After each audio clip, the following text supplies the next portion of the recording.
she wasn't really interested in talking to me or spending time with me. I asked her. All right. All right. So is it safe to assume she had checked out mentally at this point in time, right? This man's wife had checked out. There was nothing left in the marriage for her. They often say that if a woman is openly cheating, this is what they say.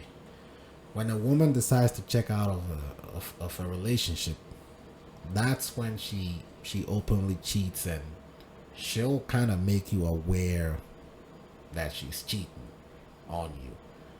That is her way of saying, you gotta let me go, you gotta cut me loose. And as men, you need to, if your female does that to you, you do need to cut her loose. You do need to cut her loose. You gotta set her free. As a matter of fact, it goes both ways. I think that if you're a female and you've pretty much been consistently faithful to your husband, but you find out that he's constantly cheating on you, that is his way of telling you that, you know what, I just don't find you. And another thing, and if he's sleeping with you less too, that's just his way of telling you that, you know what, I'm not really, you don't really turn me on anymore. Okay. Again, if you haven't watched my other episodes, go back and look for, I did an episode 2 episodes back, where it was called When the Marriage is Over or something like that. I can't remember the exact title. Go back and listen to that one. That one was from the Steve Harvey show, the Strawberry Letter. Go back and listen to that. But anyway, this lady had checked out at this point, man. She didn't care. She didn't care about the ramifications of her actions. She didn't care about, she had checked out. She wasn't happy anymore. She wanted to be out. And this man, from the get-go, when she said she wanted an open marriage, he should have just let her go. Just be like, okay, well, if that's what you're about, well, you can have your wish, but I'm not sticking around for this. You understand? But he didn't do that. And now she's coming home. You told her it was okay for her to go do what she needs to do. Now she's coming home, but then you have a problem when she comes home. You want to go through her messages and stuff. What kind of... it's like you're speaking through both sides of your mouth. Either you're okay with it or you're not okay with it. And later on, I'm going to play another episode from a totally different show. Same scenario, but it plays out differently with the husband. All right. What was going on, and she said she was just really busy at work. Again, I didn't believe her, but I didn't want to start an argument, so I just let it go. The next day, I started to... This guy seems to like to let things go a lot, doesn't he? It says the next day I started to do some rearranging of my bank accounts, investment accounts. All right. My gut was telling me to prepare to get out of this marriage, and I had to call a lawyer to find out what would happen if we divorced. After talking to the attorney, I made the decision to start digging through her things to see if I could come up with anything. So I started snooping around her computer. So I guess he ain't that dumb after all. No. Anyway, commercial time. Wow, look at this. 94% of people believe company culture is important to an organization's success. Okay, good for them. Computer when she was taking one of her showers, and I found an email between her and this guy. It was pretty damning evidence. They were talking about meeting up to hook up, and they had been planning this for a few weeks. I couldn't believe it. My wife was cheating on me again and had been planning it for weeks. Now I am starting to realize why she brought up the open marriage subject. But I don't understand this guy. Your wife comes to you a couple weeks prior to this and tells you she wants to be in an open marriage. Fast forward to now, you find text messages from other dudes. You find evidence of her planning to meet up with other dudes. So why are you confused? Where is the confusion in this? She already told you what she wanted to do. Okay. After I found the email, my first thought was to hire a private investigator, but I decided against it because I didn't want to spend the money. So I just sat on the information for a few days, trying to decide what to do. I was really hurt and angry, but I knew I could not stay in this marriage. She has already betrayed me once, and I forgave her because I took my marriage vows to heart. But this time... So you're a good dude. So you're a good dude who just happened to marry a scallywag. Maybe when you guys first got married, she wasn't a scallywag. But as I told you guys in the previous episode, people change. People change. And so, as a man, speaking for men, for other men, I can't give advice to women. That's not what I'm here for. But I can give advice to younger men, young bachelors, single men who plan on getting married one day. You need to entertain the notion or the possibility that even if you marry a quote-unquote good girl, a quote-unquote conservative girl, time sometimes may, over time, her values may erode. And you might wake up 20 years into your marriage, 30 years into your marriage, and you won't recognize the person that you married. You have to entertain that possibility or that notion and be ready for it when that happens. Do not become complacent. Do not become complacent in your relationship. Because complacency will lead you to a place like where this man finds himself now. Don't get too comfortable, and always have your contingency plan in place. After finding the email, I will not forgive her a second time, so I have decided to file for divorce. I haven't let my wife know anything. I don't want her to have a chance to talk me out of it or try to convince me to stay in the marriage. As far as I am concerned, she can have her open marriage, but not with me. Over the next few weeks, I started to prepare for the divorce. Good for you. Good for him. He ain't such a dummy after all. Good for him. I knew it was going to be messy and expensive.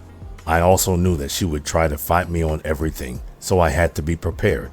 The first thing I did was start removing her from 3 of my credit cards where she was an authorized user. Second, I started calling some places for rent to see if I can find a place to live. My wife has no idea what I am planning. Did you guys catch that? I will strongly urge you to go back to the episode that I put out before this one. No, actually the episode before the episode that I put out before this one. And that one was titled, Why Every Married Man Needs a Second Abode. Go watch that episode.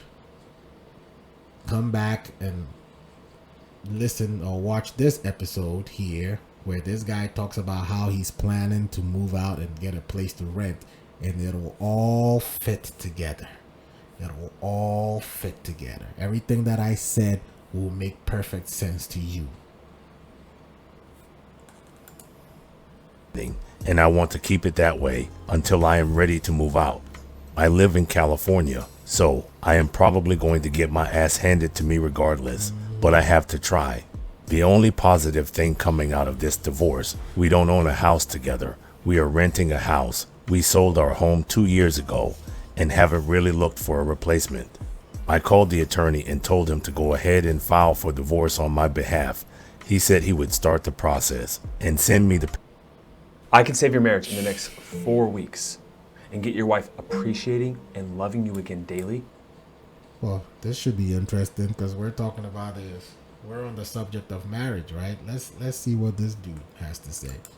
Without begging, pleasing, or trying to compromise with her. If you're trying to win your wife back by making her happy, you're absolutely insane. Take Adam, for example. After 10 years of marriage, his wife came to him one day and said that she was no longer happy. Isn't it interesting that we're watching a topic on open marriages, and it just turns out I was going to skip through this commercial until I heard what this gentleman had to say. This is interesting. Now this confused Adam because he was a great father. He provided for the family. He did everything he should to be a good husband. That doesn't mean squat. And fellas, that is the thing that I'm trying to. That is the thing that I'm trying when I tackle issues on relationships. Okay, for those of you who are consistent listeners or subscribers to the show now, I tackle a range of issues, but you know, I'm starting to talk more and more about relationships now. That is the main theme that I'm trying to drive home when I talk about relationships. It doesn't matter if as a man you could be the best husband, you could be the best father, you could be the best provider. It doesn't matter. All those things don't matter. They matter, but at some point they could cease to matter. And when that happens, don't let it shock you. Don't be over there and be like, oh my God, what? But I did everything that I was supposed to do. I followed the manual. I made sure she was happy. You can never make a woman 100% happy. You just can't. You understand? Break, y'all. What's up? Mommy's being mean. Okay, go and tell her not to be mean, okay?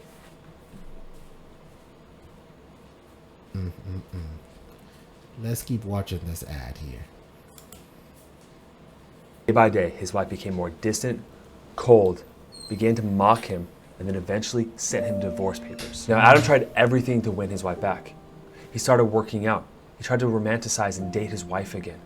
He read books, and he even tried to get her to see a therapist. Why was he doing all that if she had already served him papers?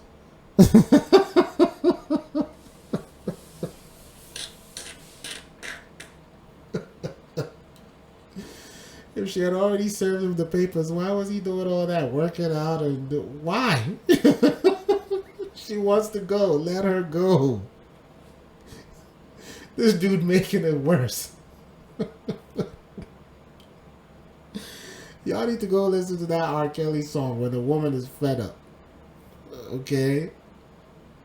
She's fed up. And she might be fed up not necessarily because of what this man has done. It's just that she's checked out. She has checked out. And, you know, and let me give you guys a little tip here, a little secret here. If you try to provide marital bliss to your wife, your marriage will end up in disaster.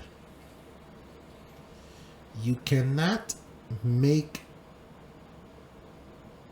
your marriage one that is blissful all the time. You have to let the bumps occur. And as a man, if you find yourself in a situation whereby you're doing everything to make your marriage a blissful one for your wife, you make her content all the time, you make her happy all the time, you do everything to make her happy all the time, she's gonna grow resentful of you. And I know it sounds counterintuitive to the male brain, but that is just the reality of the matter. You cannot provide marital bliss to your wife. You have to give your wife some kind of strife every now and then. You have to. Otherwise, she will get bored. And boredom, my friends, will kill a marriage quickly, starting from the wife's side. When a woman gets bored in any type of union or relationship that she is in, that's the end of that union right there. She will find a way to break it up. So it is imperative that if the waters are smooth sailing, you're the captain of your ship, you're the pilot of your plane. Your plane is your marriage. Every now and then, you gotta steer your plane towards some turbulence. You gotta steer it towards some turbulence. Have the plane, you know how like the pilots, when they're in the sky and they can see the turbulence, the radar tells them. It shows them like dark clouds. And there is a reason why pilots don't avoid all turbulence. They could if they wanted to. Okay, all they have to do is fly around it or fly above it. Okay, but there is a reason why sometimes pilots go through the turbulence. Because one, it saves time. If as a pilot, if you were to fly, I'll give you a good example. If you were to fly from, let's say, JFK to London, or Philly International to London, or Newark to London, basically you fly from the east coast of America to Great Britain. The average journey takes about 6 hours. Turbulence, including turbulence, okay? But if the pilots were to, if a pilot were to say, you know what, I want my passengers to be very comfortable, I don't want them to experience any turbulence at all, that means they would have to fly around, they would have to plot their flight plan in such a way that they would avoid all areas of turbulence. That would turn that 6-hour flight into a 12-hour flight, because they would have to take longer distances. Now you tell me, by the time they get to Heathrow Airport or Gatwick in Britain, ask me if, or do you really think that the passengers would be happy that they had a smooth flight and yet they spent 12 hours on the plane? Or do you think the passengers would have rather it took them 6 hours and they had to endure just a little bit, just a few bouts of turbulence? I think the answer is pretty obvious. The passengers would probably say, you know what, a few turbulence is not going to hurt us. After all, turbulence doesn't bring down the planes, right? So if you think of your marriage in that terms, it'll make perfect sense to you. You can't have a smooth flight all the time. Okay? Every now and then you will go through some stuff, and you have to go through some stuff. Look, sometimes you even have to stage stuff to go through, just to disrupt that whole blissfulness thing a little bit. Give your wife a little bit of strife, give her a little bit of drama, just so she doesn't get bored. And I know my female listeners are going, and viewers are going to be like, that is a horrible thing to say. How can you say that? How can you? But listen, this is what makes marriages work. This is what will make a marriage work. Now, I'm not a marriage counselor, but I am speaking from experience, and I am speaking from based on all the knowledge that I have acquired over the short span of my lifetime, every